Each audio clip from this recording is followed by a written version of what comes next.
Muy buen día, doctor César. Bienvenido y disculpe es un tema que nos afecta a todos. Sí, claro. En realidad. Ha sido muy paciente en esperar su tiempo. ¿De qué nos va a hablar hoy, doctor? Muy bien, buen día. En el fin de semana estuvimos celebrando un congreso muy importante en el país. Se habló mucho sobre la salud perinatal en el área de Punta Cana. Reunimos algunos 750 colegas y se participaron varios especialistas del área, medicina perinatal, y se hablaron de muchos temas importantes. Y en el día de hoy he querido compartir un tema que me llama mucho la atención, y es sobre las cromosomopatías del primer trimestre del embarazo. Antes a mí me gustaría que usted, para nuestros oyentes, traduzca al español, al dominicano, aquello de perinatal. Ok, peri es todo lo que está en torno al nacimiento del bebé. Okay. Entonces, específicamente hablamos de cuando se fecunda un óvulo y se forma el embrión, que es las células más pequeñitas, que está implantado en el útero. Todo ese proceso del embarazo intrauterino se estudia y se trata, y hoy día se ha avanzado mucho en el conocimiento de las cromosomopatías, el cromosoma humano, y la tecnología no está del lado de esto, no está al margen de esto. Hoy día se está usando mucho de inteligencia artificial en lo que son los estudios de imágenes, que nos ayudan con los diagnósticos de estas condiciones que se pueden dar en la formación embriológica irregular, en la formación de un bebé, y eso va a ayudar, pues, entre muchas cosas, que estos familiares que puedan pertenecer a ese pequeño grupo de bebé que tiene alguna alteración puedan identificarlo a tiempo y psicológicamente prepararse, y además ofertarle a esa criatura algún tipo de alternativas quirúrgicas que hoy día se están tratando y tienen una mucho mejor recuperación. O sea, cirugías intrauterinas estamos haciendo en el país ya en este tipo de alteraciones, y tienen un mejor desarrollo neurológico de estos bebés, y por ende es oportuno agregar ese tamizaje en la consulta obstétrica prenatal regular de todas las mujeres, sobre todo cuando tienen algún tipo de antecedente de algún tipo de síndrome de Down dentro de la familia, o algún tipo de malformación de trisomía 18. Y esto nos va a ayudar, a los mayores de 35 años, sobre todo en el caso de la mujer, nos va a ayudar a poder identificar de manera oportuna estas alteraciones y poder brindarle el soporte de lugar a estas pacientes que van a cursar lastimosamente con algún tipo de cromosomopatía del primer trimestre del embarazo. ¿Qué intervenciones se pueden hacer todavía en el feto, dentro de la madre, antes de nacer, como usted acaba de... ¿Qué enfermedades pueden resolverse antes del nacimiento del bebé? Sí, hay muchas alteraciones. Dentro de ellas las más comunes son los cierres irregulares de lo que es la espina bífida, o lo que la gente le conoce como el mielomeningocele, que va muy ligado con lo que es el tubo neural, o el déficit de folatos, regularmente se asocian previo a lo que es el embarazo, y algunas alteraciones cardíacas también se están corrigiendo. Se corrigen. Del parto materno. Obviamente son cirugías muy delicadas y conlleva un equipo de altos profesionales y un equipo de tecnología también que va a dar el soporte del lugar, y se ha tenido éxito dentro de los rangos que existen de la normalidad en este tipo de cirugía, y aporta importantemente en lo que es el desarrollo neurocognitivo de estos bebés. En el caso de esas cardiopatías que usted señala, también están contempladas las producidas precisamente por síndromes como el síndrome de Down, que con cierta frecuencia viene acompañado de cardiopatías y problemas en otros órganos. Así es, hay varias alteraciones, entre ellas más común, como usted ha mencionado, es el síndrome de Down, que es una alteración a nivel de cromosoma 21. Y está en la trisomía del 18 también, que también es una alteración muy frecuente, que es el síndrome de Edwards, en la cabeza pequeñita, algunas alteraciones. Regularmente este tipo de alteraciones, hoy día nosotros hacemos pesquisaje a nivel de las 12 semanas con algunos estudios sonográficos que nos pueden orientar a medir lo que es el hueso nasal y a medir lo que son las fontanelas, el cierre, el pliegue nucal, y nos van a orientar si hay algún tipo de riesgo a tener alguna condición a favor de un síndrome de Down, por ejemplo, que es lo más frecuente.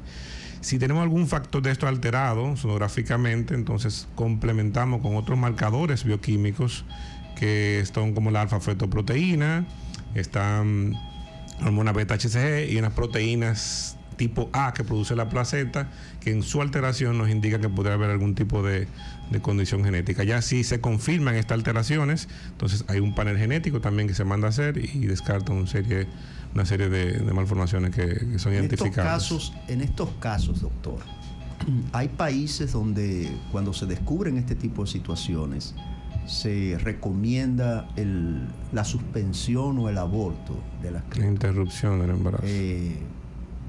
¿Cuál es el manejo? Porque, por ejemplo, en mi caso muy particular, yo tengo mi niña, mi primogénita nació con síndrome de Down y nació con un problema de cardiopatía, ¿verdad? Yo me enteré cuando nació, al nacer, y ay, qué bueno, con sinceridad, me alegré haberlo sabido. Al principio fue un shock, ¿verdad? Sí, claro. Sin embargo, cuando escucho que a gente se les recomienda, por así decirlo, abortar, y con todo la complejidad que significó ese embarazo, me imagino hasta qué punto hubiese sido posible un descuido hacia la criatura de parte de los médicos, porque al final era una criatura como algunos lo ven, con un defecto. O sea, ¿hasta qué punto se le descuida, se le da el mismo trato de una criatura que no trae esa condición? ¿Qué hace el médico que descubre que su paciente, su cliente, como ahora se le llama, ¿verdad?, trae una persona, un niño con síndrome de Down? Bien. En primer lugar, en nuestro país es totalmente contraindicado, un tema de mucha controversia y tiene mucha fibra sensible, lo que es el aborto. Nosotros somos totalmente pro vida y siempre entendemos que debemos orientar a nuestro paciente, dar los diagnósticos. Obviamente toda persona que tiene un embarazo con alguna condición debe de tener la información de que lo tiene para su preparación psicológica, que fue lo primero que mencioné cuando comenzamos el conversatorio. Y una persona con síndrome de Down puede hacer su vida si tiene un soporte conductual adecuado y se le da el soporte de terapia del lugar. Lastimosamente no se puede hacer nada desde el punto de vista del proceso del embarazo para ayudar o mejorar el desarrollo cognitivo, que es lo que más preocupa en algunos casos de estos bebés, pero en sentido general, lo que nos corresponde a nosotros como ginecólogos especialistas en el área es orientar a las mujeres en edad reproductiva, primero que traten de concebir su embarazo en edades tempranas, por debajo de 35 años, evitar exponerse a algún tipo de agentes químicos, radiológicos durante el proceso de la gestación, sobre todo en el primer trimestre del embarazo, y acudir a su médico ginecólogo para que haga el pesquisaje del lugar, identificar los factores de riesgos y las condiciones que podrían favorecer a aumentar el riesgo de tener alguna condición como esta. Ok, en estos casos, entonces, se podría muy bien determinar si viene acompañado de un problema, una cardiopatía o un síndrome de Down. Es por eso, por ejemplo, lo correcto es hacer en el primer trimestre del embarazo lo que mencionamos, como agregarlo como algo ya de rutina, una sonografía genética a las 12 semanas. Esta sonografía, en manos especializadas y con buenos aparatologías, nos va a indicar si hay algún tipo de alteración a nivel de lo que es el hueso nasal o el pliegue nucal. Si se nos levanta esa voz de alerta, entonces ahí mandamos a hacer otros factores en sangre que nos van a orientar a poder identificar este tipo de condiciones. Ya, dependiendo de la respuesta del paciente, mire, sospechamos esto porque también otra cosa es que ningún marcador es 100% efectivo. Hay márgenes de error y de sensibilidad que podrían dar un error. Por ejemplo, 85 o 90% de especificidad, o sea que no siempre hasta el final no tenemos una certeza, por lo menos en el síndrome de Down, que tenga ese tipo de condición. Pero ya hoy día cada vez más tenemos más sensibilidad en los estudios porque la tecnología ha avanzado bastante y básicamente lo que nos queda orientar al paciente es hacer los pesquisajes de las cromosomopatías del lugar en el momento correcto, que es las 12 semanas, para iniciar, sonográficamente hablando. Y una pregunta más, que es muy frecuente que la gente cuando se da con estas situaciones se pregunte ¿qué lo produce? O sea, ya lo identificamos y bien. Ahora, ¿qué produce que una persona aparentemente sana, o dos personas aparentemente sanas, tengan un hijo con síndrome de Down? ¿Hay algún factor? ¿Hay un elemento en sangre? ¿Hay un elemento genético? ¿Es herencia de familia? Las cromopatías se han estudiado mucho y hoy día se sabe que es a nivel del cromosoma 21 que existe algún tipo de alteración en la forma de la unión. Cada hombre, cada mujer aporta 23 cromosomas en el momento de la fecundación, y cuando se comienza a dar esa unión, porque tiene que formar 46. Entonces hay algunos defectos de lesión en la agregación de estos cromosomas y puede verse influenciado por algunas condiciones. Por ejemplo, la principal que se le atribuye es la edad avanzada, en el caso, por ejemplo, de la mujer.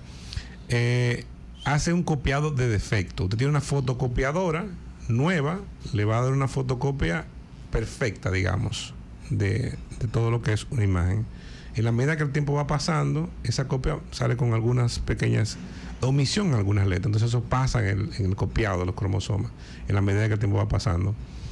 Regularmente está asociado a eso antecedentes genéticos, hereditarios, de otros familiares, y siempre se habla de, por ejemplo, en las alteraciones ya que son del cierre del tubo neural, que son por déficit de folato, ácido fólico, que es una baja ingesta o una alimentación irregular en estos pacientes que presentan este tipo de condición. Ok, y ese es el caso del síndrome de Down, pero de los otros problemas cromosomáticos, se puede identificar algunos elementos que... Depende del tipo de alteración. Hay uno, por ejemplo, que están asociados al factor masculino y otro al factor femenino. Son temas, por ejemplo, que en condiciones naturales, digamos, en relaciones sexuales regulares, que es en un embarazo natural, son un poquito más complejas de estudiar, pero ya cuando tenemos pareja, por ejemplo, que se hacen a nivel de fertilización in vitro, sí tenemos la posibilidad de hacer estudios genéticos preimplantación, y esto nos orienta de si hay algún tipo de alteración genética ya en ese embrión formado con las 23 cromosomas masculinos y 23 femeninos. Pero en sentido general no se identifica con certeza que podría provocar este tipo de condición, lamentablemente. Lo que sí sabemos es lo que ocurre a nivel de la unión de los cromosomas. La reproducción humana es un proceso complejo. Muy complejo. Bien, doctor. Continuamos con el tema.